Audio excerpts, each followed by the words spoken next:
क्या तुमने कभी सुना है कि सूर्य भी रोती है? क्या तुम्हें पता है कि उन आंसुओं में छिपा है एक ऐसा रहस्य जो सृष्टि को बदल सकता है? बहुत समय पहले की बात है, जब देवताओं और असुरों के बीच लगातार युद्ध होते रहते थे। सूर्य देवी, जिन्हें अपनी प्रकाश और ऊर्जा से संपूर्ण संसार को जीवन देने का गौरव प्राप्त था, स्वर्गलोक की सबसे शक्तिशाली और पूजनीय देवियों में से एक थीं। लेकिन उनकी इस शक्ति का राज केवल वही जानती थीं। सूर्य देवी की शक्ति का स्रोत था एक दिव्य मणि, जिसे सूर्य की बूंद कहा जाता था। यह मणि उनकी आत्मा का हिस्सा थी और पूरे ब्रह्मांड में प्रकाश और उष्णता का संतुलन बनाए रखती थी। लेकिन इस मणि का एक और रहस्य था। यह केवल प्रकाश नहीं, बल्कि ब्रह्मांड की सभी ऊर्जा का केंद्र थी। अगर यह मणि गलत हाथों में चली जाती तो अंधकार पूरी सृष्टि को निगल सकता था। जब सूर्य देवी अपने तेज से पृथ्वी को जीवन दान दे रही थी, तभी एक घना अंधकार स्वर्गलोक में छा गया। यह कोई साधारण अंधकार नहीं था।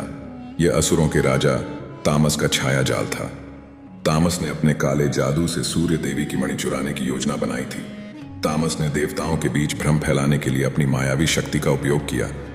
उसने सूर्य देवी के दरबार में एक ऐसा भयानक दृश्य रचाया जहां देवता ही एक दूसरे पर संदेह करने लगे। और इसी बीच तामस ने सूर्य की बूंद चुरा ली। जब सूर्य देवी को इसका पता चला तो उनकी आंखों से आंसू बहने लगे। लेकिन यह कोई साधारण आंसू नहीं थे।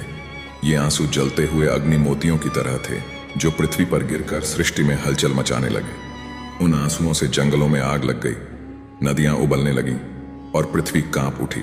स्वर्गलोक में इस आपदा को देखकर देवताओं ने सूर्य देवी से प्रश्न किया, हे देवी, यह क्या हुआ? आपके आंसू पूरे ब्रह्मांड को क्यों झुलसा रहे हैं? लेकिन सूर्य देवी कुछ नहीं बोली। उनके मन में केवल एक ही चिंता थी, उनकी मणि और सृष्टि का संतुलन। इसी बीच पृथ्वी पर एक रहस्यमयी योद्धा ने इन आंसुओं का रहस्य जानने की ठानी। वह योद्धा कौन था? क्या वह सूर्य देवी की मदद करेगा या उसकी अपनी कोई गुप्त योजना थी? सूर्य देवी के आंसू पूरे ब्रह्मांड को विचलित कर रहे थे। देवताओं की सभा में हर ओर चिंता और भय का माहौल था। कोई भी समझ नहीं पा रहा था कि तामस को कैसे रोका जाए। इसी बीच इंद्र ने सुझाव दिया, हमें धरती पर किसी ऐसे योद्धा की तलाश करनी होगी जो इस अंधकार के खिलाफ हमारी मदद कर सके। देवताओं की सलाह के बीच एक आकाशवाणी हुई। स्वर्गलोक के गर्भ से एक गूंजती हुई आवाज आई, जिस योद्धा के पास अनंत ज्योति का आशीर्वाद होगा, वही इस संकट का समाधान ला सकता है। उसे धरती के गुप्त वन तमालिका में ढूंढो। तामस ने सूर्य की बूंद को अपनी शक्ति में समाहित करने के लिए अपने काले जादू का सहारा लिया। जैसे ही उसने मणि को अपनी ऊर्जा के साथ जोड़ा, आसमान में अंधकार घना होने लगा। पृथ्वी पर दिन और रात का संतुलन बिगड़ गया। नदियां सूखने लगीं और हवा में अजीब सी ठंडक भर गई।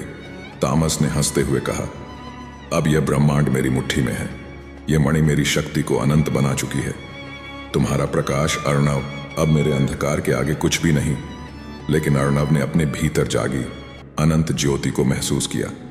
उसने सूर्य देवी की ओर देखा, जो अब भी अपनी शक्ति वापस पाने के लिए संघर्ष कर रही थीं। अर्णव ने कहा, तामस, यह मणि तुम्हें ताकत दे सकती है, लेकिन यह सृष्टि की ऊर्जा है। इसे नियंत्रित करना किसी के बस की बात नहीं। तामस ने क्रोधित होकर अपनी छाया शक्ति से अर्णव पर हमला किया। अर्णव ने अनंत ज्योति से उत्पन्न अपने दिव्य प्रकाश को उस छाया शक्ति के सामने रखा।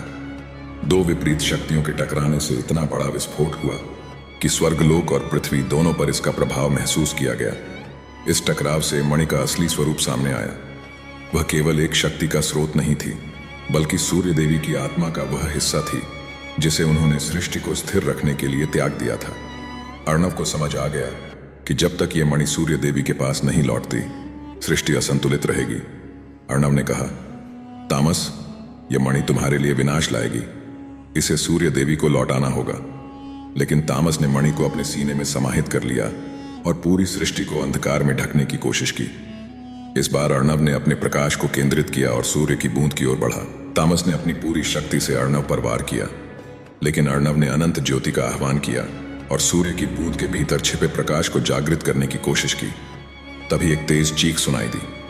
तामस का शरीर धीरे धीरे पिघलने लगा, क्योंकि सूर्य की बूंद की शक्ति उसकी छाया ऊर्जा को नष्ट कर रही थी।